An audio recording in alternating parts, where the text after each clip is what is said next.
আপনারা দেখছেন news now, খবরের নতুন ভাষা। নিজের মা সহ মায়ের প্রেমিকের বিরুদ্ধে স্বামীকে খুনের অভিযোগ তুলে মুখ্যমন্ত্রীর কাছে বিচার চাইলেন এক গৃহবধূ। অভিযোগ, গত 7 জুন রাতে চুরাইবাড়ি থানার পূর্ব চুরাইবাড়ি গ্রামে এই হত্যাকাণ্ড সংঘটিত হয়। পরদিন 8 জুন সকালে রেল লাইনের ধারে উদ্ধার হয়েছিল রাজু মিয়া নামে ওই ব্যক্তির মৃতদেহ। এই ধরনের গুরুতর অভিযোগকে ঘিরে ব্যাপক চাঞ্চল্য তৈরি হয়েছে।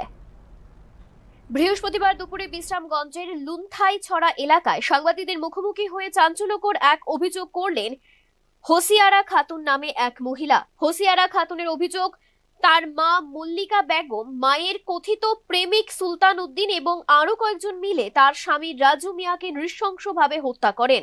আরো অভিযোগ, ঘটনার রাতে তাকে ঘরের মধ্যে আটকে রাখা হয়েছিল। এরপর দা ও কুড়াল দিয়ে স্বামীকে কুপিয়ে হত্যা করে মরদেহ চুরাইবাড়ি রেল লাইনের ধারে ফেলে দেওয়া হয়। হোসিয়ারার আরো অভিযোগ, তার 5 বছরের মেয়ে সাইমাও পুরো ঘটনাটি প্রত্যক্ষ করেছে। অভিযোগ অনুযায়ী গত 7 জুন রাতে চুরাইবাড়ি থানার পূর্ব চুরাইবাড়ি গ্রামের 2 নম্বর ওয়ার্ডে ঘটনাটি ঘটে। পরদিন 8 জুন সকালে রেল লাইনের ধারে রাজু মিয়ার মরদেহ উদ্ধার হয়েছিল। স্বামীর মৃত্যুর পর আতঙ্কে 2 সন্তানকে নিয়ে বিশ্রামগঞ্জে শ্বশুর বাড়িতে চলে আসেন হোসিয়ারা। তিনি দাবি করেন, মানসিকভাবে ভেঙে পড়ায় সঙ্গে সঙ্গে থানায় অভিযোগ জানাতে পারেননি। পরে 28 জুন শ্বশুর শাশুড়িকে নিয়ে চুরাইবাড়ি থানায় মামলা করার চেষ্টা করে হোসিয়ারা, কিন্তু পুলিশ অভিযোগ গ্রহণ করেনি বলেও দাবি করেন তিনি।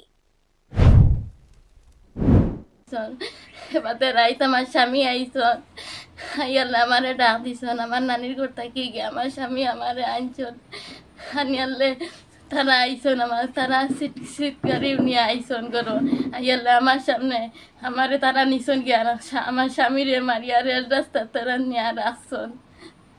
এবারে আমার 2টা বুদ্ধা, এখন আমি খার গেছি তাই আমার স্বামী নাই, আমারে খেয়ে নিছন। কেডা কেডা মারছে আপনার স্বামী রে? নাই রিনা মোরা সুলতান উদ্দিন আর মল্লিকা বেগম আমার মা। আপনার মা আপনার জামাই মেরে লেছে। অন্যদিকে মৃত রাজু মিয়ার পরিবার জানিয়েছে, তারা অত্যন্ত দরিদ্র। 2 নাতি নাতনি ও পুত্রবধূকে নিয়ে অনিশ্চয়তার মধ্যে দিন কাটছে। পরিবারের দাবি, ঘটনার নিরপেক্ষ তদন্ত করে দোষীদের বিরুদ্ধে কঠোর আইনানুগ ব্যবস্থা নেওয়া হোক। মৃত রাজু মিয়ার পরিবার এই ঘটনায় সুষ্ঠু তদন্তে মুখ্যমন্ত্রীর হস্তক্ষেপ দাবি করছেন। Bureau report, news now.